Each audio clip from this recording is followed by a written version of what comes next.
malungkot na Kristiyano. Pag malungkot, sino ang dapat lalapitan? Ang Panginoon. Pero ako, palibasa nasa gitna ako ng kalungkutan ngayon, nag-dwell ako. Nagkaroon ako ng depression, nagkaroon ako ng loneliness, nagkaroon ako ng resentment, na bakit ako umalis sa isang masayang sitwasyon at pumasok sa isang magulo at masakit. The Lord is so kind. Alam mo na, binigyan niya na naman ako ng aral. After a while, napansin ko, meron na namang namamagali. Doon ako ay pumupunta sa doktor ko, sinasala. Kasi, pagka meron akong mga lymph nodes, there is a possibility of recurrence of cancer. Nung naramdaman ko yun, ang dami kong naisip, sabi ko, Lord, ano ba ito?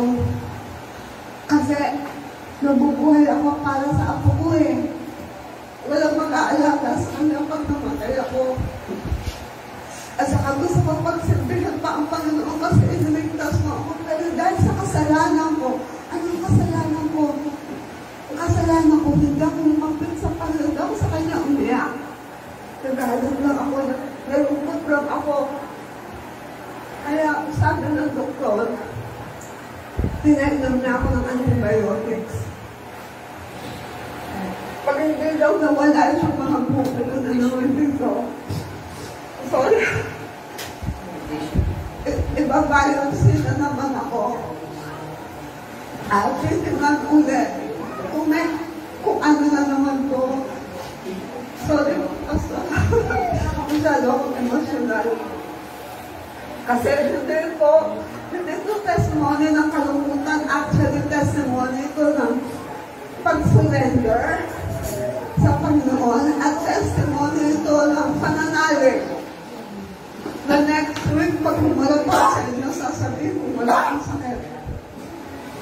Pero papasalamat ako sa Panginoon na palagi na akong pinapaalalahanan na hindi tayo para sa mundong ito. Amen.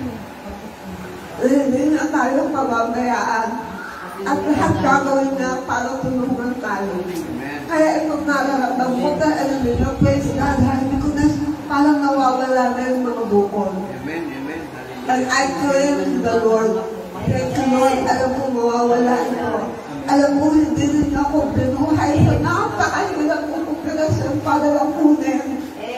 Kasi alam ko na gusto niyo pa ako mabuhay para sa Diyos na. Amen. Mga kapatid, humingi ako sa inyo ng panalangin na hindi ako nabubuhay para sa sarili ko kasi ako yung tao, hindi pa ako mamatay kasi alam ko may patutubuhan tayo. Amen. Hindi ko maiiwan ang apo ko. Sa church namin. Hindi ko maiiwan. Pero mamakaawa. Pero nararamdaman ko nawawala na siya na ito. So next week, pag nalito ako, mag-aalala ako. But Lord God, I thank you, Lord God, that you always remind me, wala tayong pwedeng ipagmalaki sa mundo. Wala tayong pwedeng ipagyabang. Kasi ang buhay ay hirap. At ang buhay na ito sa mundo ay hindi para sa atin. Kasi ang buhay natin talaga ay kasama siya sa langit. Kaya huwag tayong tumingin sa kung ano ang nasa mundo. Kasi ang buhay natin ay sasandali. Tumingin tayo kung anong nasa itaas at kung anong para sa atin. At kung habang kaya natin maglingkod tayo sa Panginoon. Salamat